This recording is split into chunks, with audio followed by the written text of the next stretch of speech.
उपहार काली गलू बंधु साथी रे साथी रे साथी रे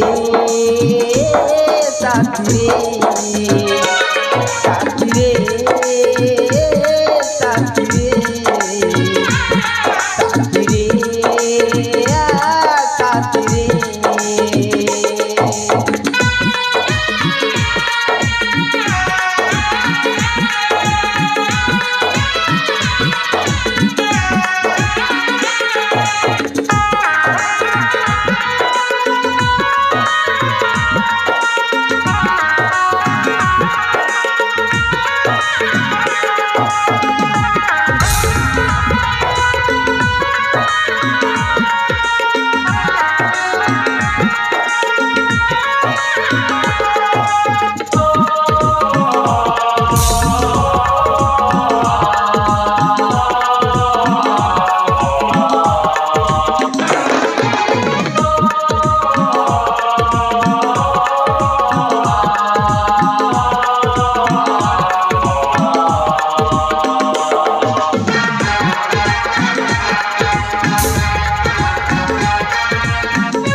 सतरे बाबू से दिन सुना मु तुम परिचय पाइबापी मु तुम पछरे पड़ जाइली आज देख भगवान आमको एकाठी कर आज भी तुम परिचय मत कहबनी आलो एम जीवन साथी बाबू तुम्हें मो परिचय सुनिया चाहूच ना हाँ हाँ कहि प्रिया कहबे आम राज्य हूँ माणिक्यगढ़ मो पिता नाम हूँ देवदत्त आ माता नाम हूँ प्रमोदिनी आ मो ज्येष्ठ भ्राता नाम हूँ अक्षय और मो नाम हूँ अभय सतरी सब नाम ना बहुत सुंदर सत कहते सत कहछि आलो ए प्रिया हाँ निज परिचयटा कोन मु सुनि पारि मो परिचय हां साथी ए बाबू हम राज्य अछि कांचीपुर अच्छा आ मो पिता नाम हूँ वीरेंद्र आ मो माता नाम हूँ सुचित्रा मु तांका एकमात्र झिया नाम मोर तनुजा कौन कहले साथी तनुजा आलो ए प्रिया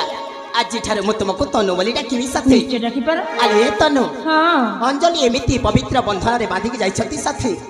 जीवन रे जेमिति भी कष्ट आसुना काहे कि मो हाथ छाड़ीबनी ए बाबू जेते बेले तुम पागल होई पड़थिलो से समय रो मु तुमको भला पाई आसीची आज जे तुम भला ही जाइछो मो जीवन चल जाओ बचे मु तुम हाथ के भी छाड़ीबी हे तुम अंजलि कथा मने पकई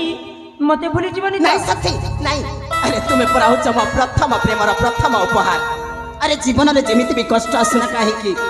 तुम हाथ तो छाड़ीबनी साथी साथी को जन्म को पुण्य करिछि जी आज तुम पर साथी टी पाइली आलो ए प्रिया हां तुमको पाइला परे हां साथी तुमको पाइला परे मो माता पिता ज्येष्ठ भ्राता